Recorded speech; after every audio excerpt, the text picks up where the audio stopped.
Sedulur kental, sedulur Widya. Bertemu kembali di Ini Dia, info terkini Widya.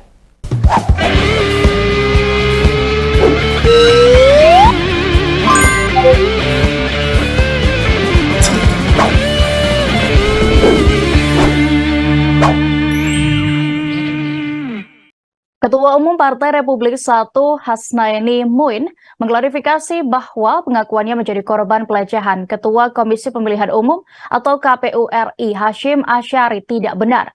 Politikus berjuluk wanita emas ini minta maaf dan mengaku khilaf atas tudingan dugaan asusila terhadap Hasyim.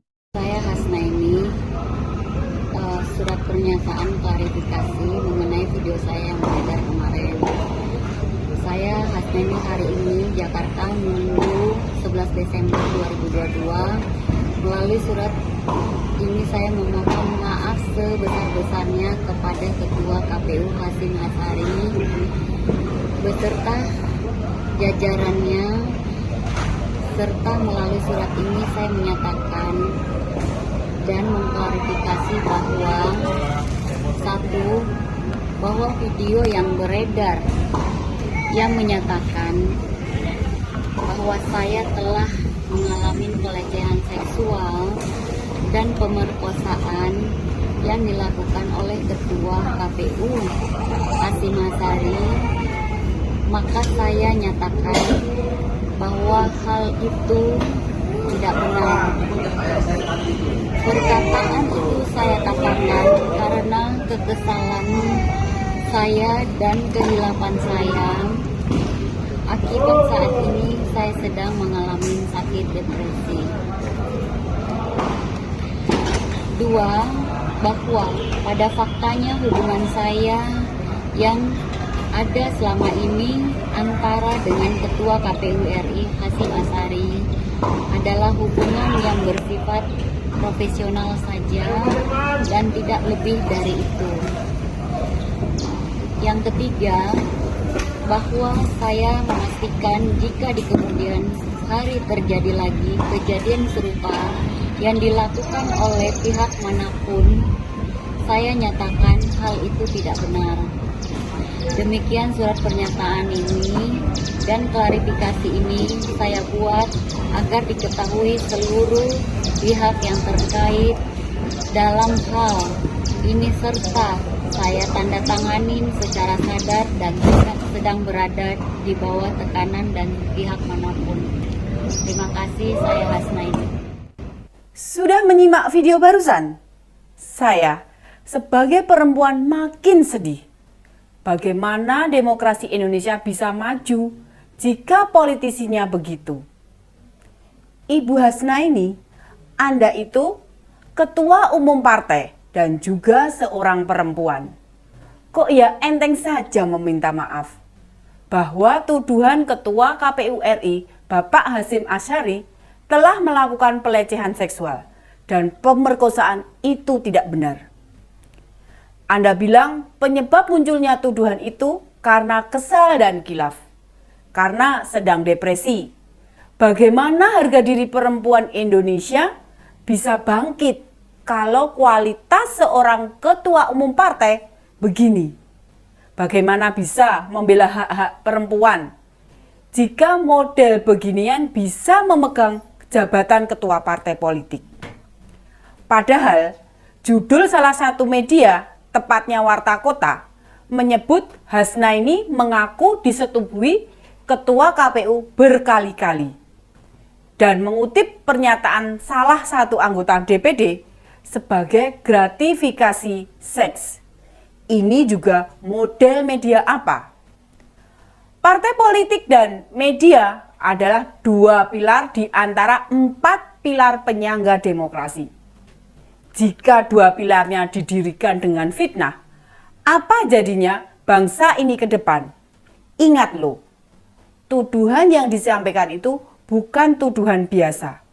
Menyangkut pidana, etika, serta moral penyelenggara pemilu. Lalu berharap bahwa permintaan maaf diterima. Selesai begitu saja. Menurut saya, Bapak Hasyim Asyari sebagai individu maupun KPU sebagai institusi tidak boleh diam saja. Saya sebagai rakyat shock dengan berita itu. Bu Hasnaini maupun media yang menyampaikan tuduhan itu harus diproses hukum. Masa pejabat negara bisa dituduh seenaknya? Lalu si penuduh tinggal minta maaf. Kalau hal ini dibiarkan, bakal ditiru oleh masyarakat. Sebagai orang Indonesia, sejak berita ini muncul sudah tidak percaya seorang pejabat negara melakukan tindakan bodoh. Hanya saja, apa yang disangkakan memang harus dibuktikan. Jangankan bukti, selang sehari lontaran tersebut disampaikan, orang yang menuduh minta maaf. Kalau tidak mendapat tindakan hukum, bakal makin banyak rakyat yang menirunya. Kalau kita tidak suka kepada seorang pemimpin, lemparkan saja isu murahan. Tunggu ada reaksi enggak? Kalau ada reaksi, lantas meminta maaf. Bu Hasnaini, Ibu tahu tidak berapa orang yang terlanjur mempercayai Ibu? Berapa orang yang sudah membenci institusi KPU? Lalu, berapa yang kemudian tidak mempercayai institusi KPU gegara tuduhan itu? Lah kok enak saja minta maaf. Bayangkan para pemimpin di negeri ini, entah presiden, menteri, gubernur, bupati, wali kota, lembaga negara-negara mendapat tuduhan begitu. Namanya mendelegitimasi, membuat publik tidak lagi mempercayainya. Bahaya sekali itu, munculnya tuduhan itu. Apa Ibu tidak memikirkan berapa puluh ribu atau ratusan ribu, bahkan jutaan orang kadung percaya. Lalu video permintaan maaf tidak mendapat informasi itu. Atas pengakuan jujur itu, Farhad Abbas selaku lawyer dari Bu Hasnaini menyatakan penghalangan keadilan. Farhad masih kekeh bahwa ada intervensi atau bahkan intimidasi. Lah, kalau si terduga korban mengaku kilaf, kok dia masih ngotot? Ini bertentangan dengan akal sehat kita. Farhad Abbas yang tergabung dalam Gerakan Melawan Politikat Genosid GMPG saat melaporkan KPU RI Hasyim Asyari ke Dewan Kehormatan Penyelenggara Pemilu DKPP menuding sebagai penghalangan keadilan. Pengen tertawa rasanya mendengar pernyataan Farhad Abbas soal klarifikasi Hasnaini yang menyebut penghalangan keadilan. Itu buktinya apa? Kalau hanya bicara, tidak menyajikan indikator bahwa pelecehan seks hingga perkosaan terjadi. Itu jauh lebih sulit diterima akal sehat. Benarkah Pak Farhad memiliki bukti atas tuduhan terjadi pelecehan seks maupun perkosaan?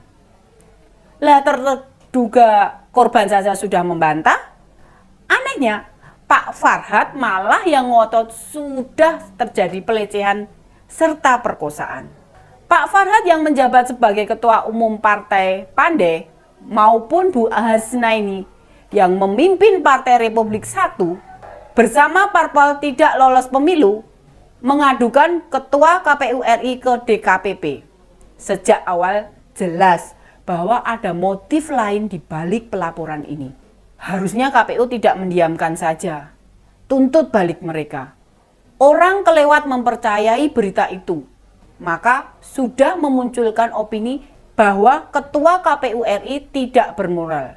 Maaf bisa saja diberikan, namun proses hukum atas tuduhan ngawur itu tetap dijalankan. Supaya di masa mendatang tidak terjadi presiden buruk. Apa nggak menghabiskan waktu jika penyelenggara pemilu diterpa isu yang tidak ada sangkut pautnya sekali. Dugaan yang bisa kita kaitkan yakni ini semacam barter. Karena para parpol tidak lolos verifikasi faktual, seakan-akan mereka bisa memberi ancaman. Jika tidak diloloskan, laporan ini akan dicabut.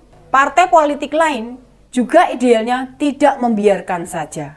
Karena berita ini termasuk merugikan mereka. Publik bisa jadi apatis pada partai politik. Bisa jadi sebagian kecil masyarakat kita bersikap tambah cuek dalam pemilu atau pilpres.